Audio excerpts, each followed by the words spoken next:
அனைவருக்கும் வணக்கம். கும்பராசிக்காரர்களுக்கு 5 மற்றும் 8ஆம் இடத்தின் அதிபதியாக இருக்கக்கூடிய வித்யாகாரகரான புதன் உச்ச பெற்று எழுதிய தலைவிதியாக எவையெல்லாம் அமைய போகின்றன. உச்ச புதன் எழுதும் தலைவிதியால் வீடு தேடி வரும் பணம் என்று சொல்லக்கூடிய வகையிலும், உயர இருக்கும் வாழ்க்கை நிலை என்று சொல்லக்கூடிய வகையிலும் எந்தெந்த நிகழ்வுகள் கும்பராசிக்காரர்களுக்கு அமைய போகின்றன என்பதை ஆராய்ந்து பார்க்கும் போது, கும்பராசிக்காரர்களுக்கு ராசியின் அதிபதியான சனிக்கு நட்பு கிரகமாக இருப்பவர்தான் வித்யாகாரகரான புதன். ராசியின் அதிபதிக்கு அதிநட்பு கிரகமாக பார்க்கக்கூடிய புதன் கும்பராசிக்காரர்களை பொறுத்த வரைக்கும் 5 மற்றும் 8ஆம் இடத்தின் அதிபதியாக இருந்தாலும் கூட ராசிக்கு சகாயமானவராக இருக்கிறார். பொதுவாக அவர் அஷ்டமஸ்தானம் என்று சொல்லக்கூடிய 8ஆம் இடத்திற்குள் செல்வது சற்று சாதகமற்ற அமைப்பு என்று பார்க்கப்பட்டாலும் கூட விதிவிலக்காக அவர் அஷ்டமாதிபதியாக இருக்கிறாருங்க. அதோடு மட்டுமல்லாது அஷ்டமஸ்தானத்தில் உச்சமும் பெறுகிறார். எனவே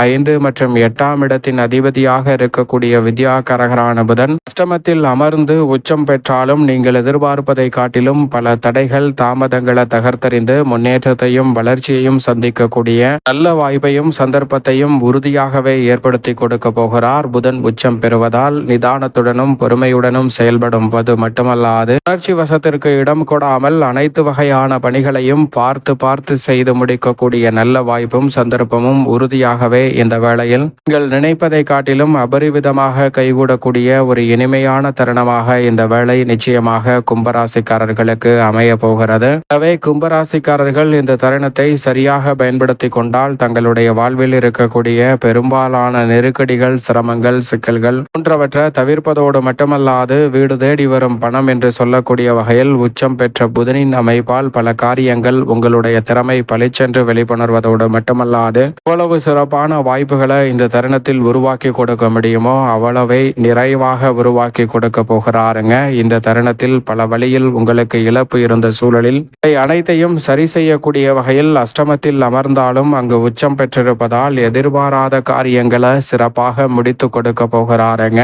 திட்டமிட்டும் பல முறை முயற்சி செய்தும் வெற்றியடையாத பல காரியங்களை இந்த தருணத்தில் திடீரென முடித்து கொடுக்கக்கூடிய வலுவான ஆற்றலை உச்சம் பெற்றிருக்கக்கூடிய புதன் ஏற்படுத்துகிறார். அலைச்சலும் ஆரோக்கிய தொல்லையும் ஏற்படலாம். ஆனால் அதே சமயம் பயணங்கள் அதிகரித்தாலும் அலைச்சல் அதிகமாக இருந்தாலும் அதற்கு ஏற்ற நல்ல பலனை நிறைவாக சந்திக்கக்கூடிய அற்புதமான தருணமாக இந்த வேலை அமைகிறது. எனவே சரியாக பயன்படுத்தி கொள்ளுங்கள். பொதுவாக எந்த ஒரு கிரகமும் அஷ்டமத்தில் இருப்பது அவ்வளவு சிறப்பான நன்மையை தர இயலாத ஒரு அமைப்பாக தான் பார்க்கப்படுகிறது. இருந்தாலும் கூட அவர் அஷ்டமாதிபதியாக இருப்பதால், அஷ்டமத்தில் உச்சம் பெற்றிருப்பதால் தீமையிலும் நன்மை உண்டு என்று சொல்லக்கூடிய வகையில் நல்ல வாய்ப்புகளும் சந்தர்ப்பங்களும் உறுதியாகவே உங்களை தேடி வரும். அது மட்டுமல்லாது இந்த வேளையில் மிக ஸ்மார்ட்டாக சிந்தித்து செயலாற்றக்கூடிய நல்ல சந்தர்ப்பத்தையும் விரைவாகவே ஏற்படுத்தி கொடுக்க போகிறார். எனவே கும்பராசிக்காரர்கள் சரியாக பயன்படுத்தி கொள்ளுங்கள். உதாரணமாக ஒரு கதை ஒன்றை பார்ப்போம். ஒரு போட்டியானது அறிவிக்கப்படுகிறது. அது என்ன போட்டி என்றால், மண்ணுக்கு அடியில் தங்கத்தை புதைத்து வைத்திருப்பார்கள். இந்த தங்கத்தை தோண்டி எடுக்க வேண்டும். அதுதான் அந்த போட்டி. அந்த போட்டியில் எவ்வளவு கடினமாக உழைக்கிறீர்களோ அவ்வளவு பலன் நிறைவாக கிடைக்கும் என்ற அறிவிப்பு வெளியிடப்படுகிறது. இதை கேட்டவுடன் அந்த போட்டியில் பங்கு பெற வேண்டும் என்று பலர் அந்த போட்டிக்காக வருகிறார்கள். அப்படி வந்ததோடு மட்டுமல்லாது அந்த போட்டியில் பங்கு பெற வேண்டும் என்று முயற்சி செய்கிறார்கள். அனைவரும் முயற்சி செய்தாலும் அந்த போட்டியில் பங்கு பெறக்கூடிய வாய்ப்பு பலருக்கு தான் கிடைக்கிறது. அப்படி பலருக்கு கிடைத்தவுடன் அவர்கள் பல இடங்களில் அவர்களுக்கு உரித்தான இடத்தில் அமர்த்தப்படுகிறார்கள். அந்த இடத்தில் அவர்கள் தோன்ற வேண்டும் என்பதற்காக குறிப்பிட்ட இடங்கள் சிலருக்கு வழங்க அப்படி வழங்கியவுடன் அவர்கள் அந்த போட்டி துவங்குவதற்கு முன் ரெடியாக இருக்கிறார்கள். அவர்களுக்கு தேவையான மண்வெட்டி போன்ற உபகரணங்களும் கொடுக்கப்படுகிறது. அதை தொடர்ந்து அந்த போட்டியானது துவங்குகிறது. துவங்கியவுடனே மிகவும் கடுமையாக விரைவாக பலர் தோண்ட ஆரம்பிக்கின்றனர். அப்படி தோண்ட ஆரம்பிக்கும் போது சிலருக்கு 3-4 அடியிலேயே தங்கம் கிடைத்து விடுகிறது. மிகுந்த மகிழ்ச்சியை ஆரவாரத்துடன் வெளிப்படுத்தி வெற்றி பெற்றதை கொண்டாடி செல்கின்றனர். ஆனால் அதே சமயம் விரைவாக தோன்றுவதால் சிலர் 5-6 அடிகளிலே களைப்பாகி விடுகின்றனர். இருந்தாலும் சிலருக்கு 5-6 அடிகளில் தங்கம் கிடைக்கிறது. சிலருக்கு 10-11 அடியில் தங்கம் கிடைக்கிறது. தங்கம் கிடைத்தவர்கள் மிகுந்த மகிழ்ச்சியை வெளிப்படுத்துகின்றனர். இது இருப்பவர்கள் சற்று தோண்டக்கூடிய வேகம் என்பது குறைந்து விடுகிறது. ஏனென்றால் சோர்வடைந்து விடுகிறார்கள். உடனே திறமையாக தோண்டிக் கொண்டிருக்கும் போது 15-16 அடியில் பலருக்கு தங்கம் கிடைக்கிறது. அதை பார்த்து மிகுந்த மகிழ்ச்சியுடன் அவர்கள் அவர்கள் சென்று கொண்டிருக்கிறார்கள். சிலருக்கு 20 அடியில் தங்கம் கிடைக்கிறது. ஆனால் ஒரு நபருக்கு மட்டும் 20 அடி தாண்டியும் தங்கம் கிடைக்கவில்லை. 21, 22 என அடிகளை உயர்த்தினார். அப்படி தோன்றினாலும் அவருக்கு எதுவுமே கிடைக்கவில்லை. முழுக்க முழுக்க அவர் சோர்ந்து விட்டார். எனவே போட்டியிலிருந்து விலகிக் கொள்கிறேன் என்று வெளியே சென்று விடுகிறார். ஆனால் 2 அடி 3 அடியில் தங்கம் பெற்றவர் எவ்வளவு உழைக்கிறோமோ அவ்வளவு கிடைக்கும் என்று சொன்னதை உணர்ந்து கொண்டு நான் இந்த இடத்தில் பங்கு பெறலாமா என்று வாய்ப்பு கேட்கிறார். அவருக்கும் அந்த வாய்ப்பு வழங்கப்படுகிறது. உடனடியாக ஆர்வத்துடன் இந்த 22 அடி தோண்டியதிலிருந்து மேலும் ஒரு 3 அடி தோண்டுகிறார். 25 அடியில் இந்த அனைவருக்கும் இருந்த பரிசை காட்டிலும் மிக அதிகமான பரிசு இந்த இடத்தில்தான் இருக்கிறது. அதை பார்த்தவுடன் அவர் மிகுந்த மகிழ்ச்சி அடைந்து அங்கிருந்து அந்த பரிசை பெற்று உற்சாகத்தோடும் குதூகலத்தோடும் செல்லுகிறாருங்க. இது போன்றுதான் நம்மளுடைய வாழ்விலும் நம்மளுடைய உழைப்பு பல நேரங்களில் பலன் கொடுக்காமல் போயிருக்கும். அந்த 22 அடி தோண்டியவர் தான் அதற்கு மிக கடினமாக உழைத்தவர். ஆனால் இப்படி நாம் கடினமாக உழைத்திருந்தாலும் அதற்கேற்ற பலன் கிடைக்கிறதா என்றால் நிச்சயமாக இல்லை. அதை வேறு யாரோ ஒருவர் தட்டி சென்று கொண்டிருப்பார். அந்த வகையில்தான் பலர் தங்களுடைய வாழ்வில் பல ஏமாற்றத்தையும் தடுமாற்றத்தையும் சந்தித்திருப்போம். ஆனால் இந்த வேளையில் கும்பராசிக்காரர்களுக்கு அஷ்டமத்தில் புதன் உச்சம் பெற்றிருப்பதால் லட்சியம் இல்லாமல் விழிப்புணர்வுடனும் துடிப்புடனும் செயல்படக்கூடிய சந்தர்ப்பம் உண்டு. உணர்ச்சி வசத்திற்கு இடம் கொடாமல் சிறப்பாக செயல்படக்கூடிய சந்தர்ப்பத்தை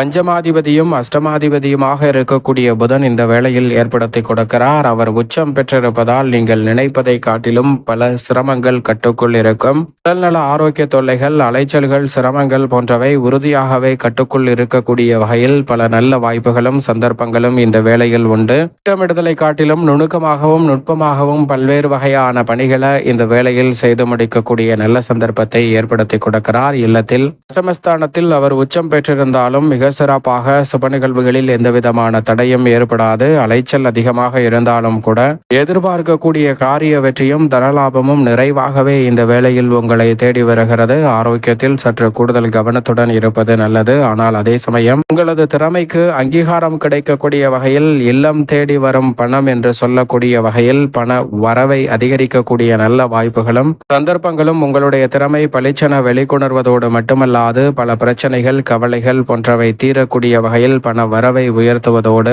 ஏற இருக்கும் வாழ்க்கை நிலை என்று சொல்லக்கூடிய வகையில் அவர் உச்சம் பெற்றிருப்பதால் சிறப்பான வாய்ப்புகளையும் சந்தர்ப்பங்களையும் இந்த வேளையில் ஏற்படுத்தி கொடுக்க போகிறாருங்க. எனவே மிக பெரிய அளவிலான அதிரடியான மாற்றமும் வாய்ப்புகளும் இந்த வேளையில் உங்களை தேடி வரப்போகிறது. நீங்கள் எதிர்பார்ப்பதை காட்டிலும் மிக பெரிய அளவிலான காரியங்களில் மிக சிறப்பான வளர்ச்சியும் முன்னேற்றத்தையும் நிறைவாக சந்திக்கக்கூடிய யோகத்தை ஏற்படுத்தி கொடுக்கிறார். உத்தியோகம் சார்ந்த பணிகளில் நுட்பமாகவும் நுணுக்கமாகவும் அறிவாற்றலை பயன்படுத்துவதோடு உணர்ச்சி வசத்திற்கு இடம் கொடாத வகையில் பணிகளை சிறப்பாக மாற்றிக் கொடுக்கிறாருங்க. அஷ்டமம் என்பதால் பணிச்சுமை அதிகரிக்கும். ஆனால் பணிச்சுமை அதிகரித்தாலும் கூட நீங்கள் எதிர்பார்க்கக்கூடிய பல சலுகைகள் உங்களை தேடி வரும். ஊதிய உயர்வு, பதவி உயர்வு, நிரந்தர பணி, நல்ல வேலை வாய்ப்பு என பல நல்ல மாற்றங்களை நிச்சயம் நிறைவாக சந்திக்கக்கூடிய சந்தர்ப்பம் கும்பராசிக்காரர்களுக்கு உச்சம் பெற்றிருக்கக்கூடிய வித்யாகாரகனின் அமைப்பால் உறுதியாகவே தேடி வருகிறது. தொழில்துறை வியாபாரத்துறையில் இந்த தருணத்தில் சற்று போட்டிகள் அதிகமாக இருந்தாலும் கூட உங்களுக்கான இடத்தை தக்க வைத்துக் கொள்ளக்கூடிய வகையில் நுட்பமாகவும் நுணுக்கமாக பல்வேறு வகையான காரியங்களை திறன்பட செய்து முடிக்கக்கூடிய சந்தர்ப்பம் இந்த வேளையில் உண்டு. கலைத்துறைக்கு சாதகமான வாய்ப்புகள் வலுவாக கிடைக்கிறது. உங்களுடைய திறமை பளிச்சென்று வெளிக்கொணர்வதோடு மட்டுமல்லாது மற்ற துறைகளை காட்டிலும் கலைத்துறையில் இருக்கக்கூடிய கும்பராசிக்காரர்களுக்கு உங்களது இல்லம் தேடி வரும் பணம் என்று சொல்லக்கூடிய வகையில் நல்ல வாய்ப்புகள் உங்களுடைய திறமைக்கு உறுதியாகவே அங்கீகாரம் கிடைக்கக்கூடிய வகையில் அமைய போகிறது. சரியாக பயன்படுத்திக் கொள்ளுங்கள். அரசியல் சார்ந்த பணிகளில் எதை எப்போது எப்படி செய்ய வேண்டும் என்று நினைக்கிறீர்களோ அதை அப்போது அப்படியே செய்து முடிக்கக்கூடிய நல்ல சந்தர்ப்பம் வலுவாக கிடைக்கிறது. மாணவர்கள் கல்வியின் முக்கியத்துவத்தை உணர்ந்து கல்வியில் அதிக கவனம் செலுத்தும் தருணமாகவும் இந்த வேலை அமைய போகிறது. பெண்மணிகள் மிக விழிப்புணர்வுடன் செயல்படக்கூடிய ஒரு அற்புதமான தருணமாக அமைகிறது. தசாபதிகள் வலுவாக இருப்பின் புதிய விளைநிலம் வாங்கக்கூடிய அற்புதமான யோகமும் உண்டு. கால்நடை வளர்ப்பிலும் நல்ல முன்னேற்றம், கடின உழைப்பிற்கேற்ற நல்ல விளைச்சல் கும்பராசிக்காரர்களுக்கு உண்டு. மேலும் தருணத்தை சாதகமாக மாற்றிக்கொள்ள பொன் கிடைத்தாலும் புதன் கிடைக்காது என்று சொல்லக்கூடிய புதன்கிழமை விரதமிருந்து அருகாமையில் உள்ள பெருமாள் சன்னதி சென்று தீபம் ஏற்றி வழிபாடு செய்யுங்கள். மிக சிறப்பான வாய்ப்பும் சந்தர்ப்பமும் உறுதியாகவே கும்பராசிக்காரர்களாகிய உங்களுடைய வாழ்வில் நிறைவாக கிடைக்கும் என்பதில் சந்தேகமே வேண்டாம்.